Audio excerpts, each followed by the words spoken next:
Olá, irmão Heleno Lopes. Vamos dar uma paradazinha sobre a reflexão do Salmo 151 para refletirmos hoje sobre a semana de oração pela unidade cristã, que é uma iniciativa do Conselho Nacional de Igrejas Cristãs do Brasil, o CONIC. Eu estou aqui com todo o material já em mãos e acontecerá dos dias 29 de maio a 5 de junho. Portanto, é pertinente que reflitamos a respeito de tema tão importante que é a unidade dos cristãos. Mas vamos nos deter, em primeiro lugar, na figura dos Reis Magos. Há muitas lendas, pouco documento, mas foi um fato que de fato existiu na história, no espaço e no tempo. Porque a figura de Herodes também existiu e não há como dizer que é lenda ou especulação. Portanto, os Reis Magos, e é interessante a divisa que está aqui na capa, aliás, um trabalho artístico muito bonito, os irmãos que já deram uma olhada, que estão analisando, ver um trabalho ricamente dentro da simplicidade, muito bonito artisticamente, com a divisa: vimos o seu astro no oriente e viemos prestar-lhe homenagem. Eu tenho uma Bíblia antiga que diz: viemos adorá-lo. Adorá-lo, prestar homenagem. De qualquer maneira, a palavra-chave é aqui: vimos o seu astro. O que quer dizer isso para nós? Os magos viram o astro. Não era deles o astro. Era o astro de Jesus Cristo. Era o astro de Deus. Eles sabiam, melhor dizendo, que aquele astro vinha aparecer em determinada época, porque eles estudavam as estrelas.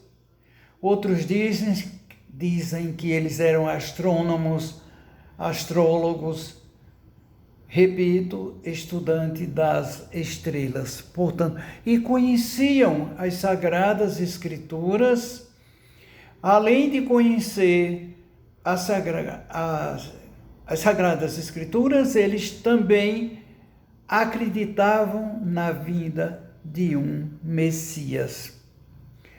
Mas a propósito do tema, a propósito da capa com os Reis Magos, nós observamos um ecumenismo, uma interconfessionalidade, porque eles não eram judeus. Segundo alguns estudos que fiz, eles eram zoroastristas. A história deles pode ter origem no zoroastrismo, uma religião persa. Então, se eles não eram judeus, pelo fato deles chegarem até ali ao presépio, já é para nós um exemplo de comunhão, um exemplo de interconfissão, um exemplo de ecumenismo. O zoroastrismo vem de Zoroastro, que nasceu no ano 660 a 583 a.C. Tem também outros nomes, como masdeísmo ou madeísmo ou persiono. É uma religião e filosofia fundada na antiga Pérsia por Zoroastro, a quem os gregos deram o nome de Zoroastro. Portanto, é muito feliz a capa quando nos traz essa figura de ecumenismo, de união. Eles vieram prestar homenagem ao menino Deus, eles vieram adorá-lo, entendeu? Pelas pesquisas, eles eram zoroastristas. O título dado aos magos é de homens eruditos, sábios, intelectuais, estudiosos. E aqui está o ecumenismo.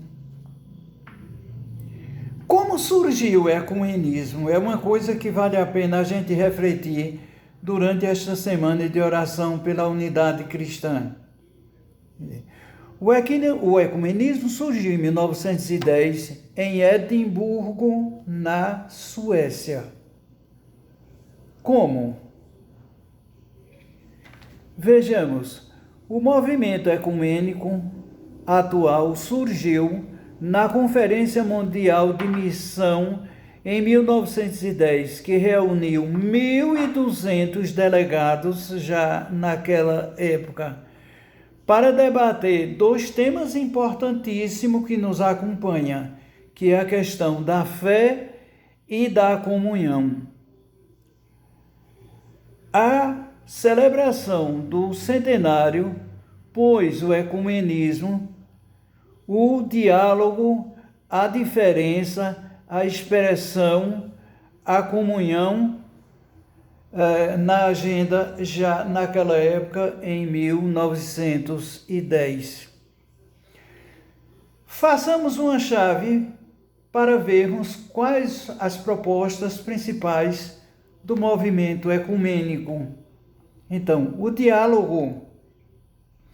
Quando não dialogamos, nós caímos no perigo do ensimesmamento.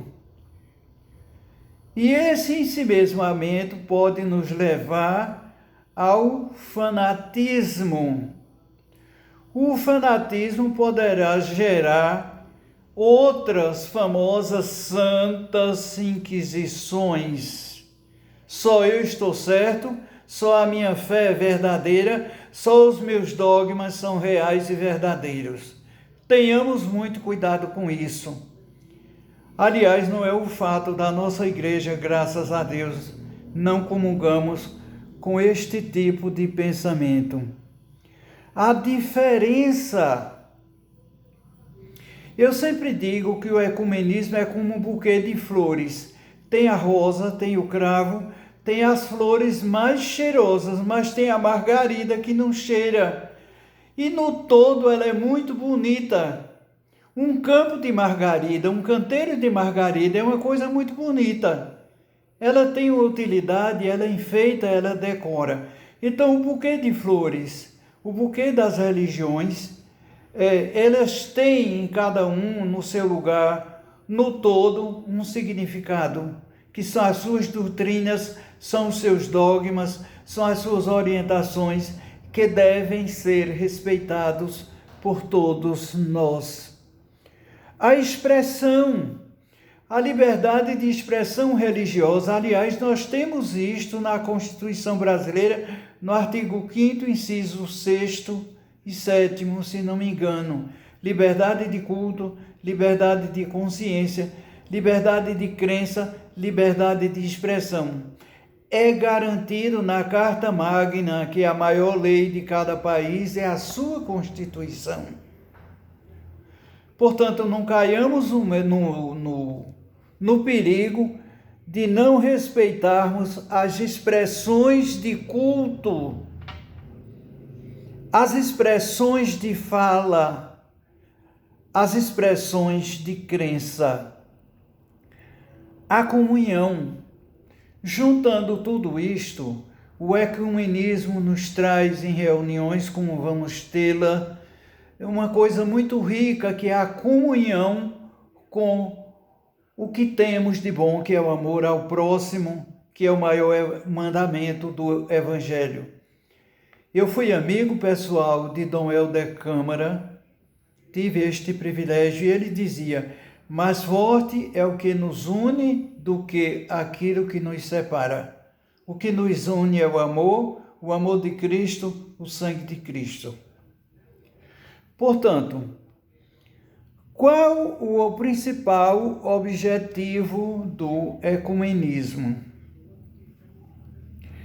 O ecumenismo é a busca da união, da comunhão e da harmonia. Apesar das diferenças, o principal do ecumenismo é o processo tendência à universalidade da união. Universalidade da união. Deixemos as diferenças de lado. Nós somos pessoas que adoramos no mesmo Deus, que cremos no mesmo Deus. Portanto, sendo que esse sentido é mais restrito, pois procura reconhecer e respeitar a diversidade de cada igreja. Aqui está, meus prezados irmãos, em poucas palavras, uma curta reflexão sobre o que será a Semana de Oração pela Unidade Cristã de 2002.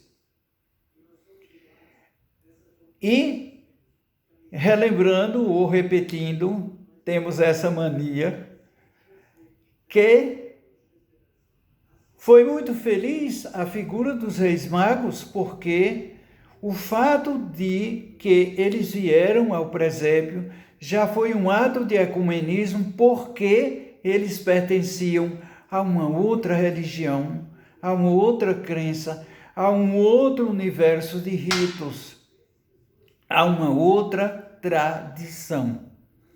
De maneira ecumênica, em reuniões, costumamos dizer, nas horas das apresentações, qual é a tradição do irmão, qual é a sua origem religiosa, porque lá nós somos respeitados, nós somos amados, nós somos acatados. Que tenhamos, meus prezados irmãos, um feliz encontro a partir de domingo próximo, dia 29, que vai até o dia 5 de junho, quando refletiremos a respeito desta comunhão que é mais forte, porque nos une. O egoísmo é o que nos separa. O querer ser melhor é o que nos separa. O querer ser o mais verdadeiro é o que nos separa. Jesus, o Senhor Jesus, não excluiu ninguém. É o nosso exemplo maior, porque ele dialogou com todas e com todos. Haja vista o encontro dele com a samaritana. Os judeus não têm comércio com os samaritanos, disse aquela mulher. Por quê? Os samaritanos adoravam no Monte Gerizim e achavam que biblicamente estavam certos. Os judeus adoravam no Monte Sião, lá no templo, e achavam que aqueles estavam certos, que eles estavam certos. E esta diferença não os aproximava. Ainda hoje eles têm. Pena que não tenho mais o livro sobre samaritanos. Hoje eles ainda prosseguem com os sacrifícios cruentos de animais. Eles têm aqueles, não sei se chamam magarefe, tem um nomezinho, com uns macacões brancos que efetuam os sacrifícios e eles acham que estão certos. Na época que eu comprei este livro, eles se resumiam a 200 e poucos, lá no Monte Gerizim, em Israel. Portanto, meus irmãos, é uma semana de reflexão muito profunda para a gente pensar no sagrado que os outros conduzem, que é o mesmo sagrado nosso, é o mesmo Deus, é o mesmo Salvador, que deu a sua vida por nós em um sacrifício cruento para nos salvar. Paz e bem, e até a próxima, quando retomaremos o Salmo 21, mais os montes de Israel.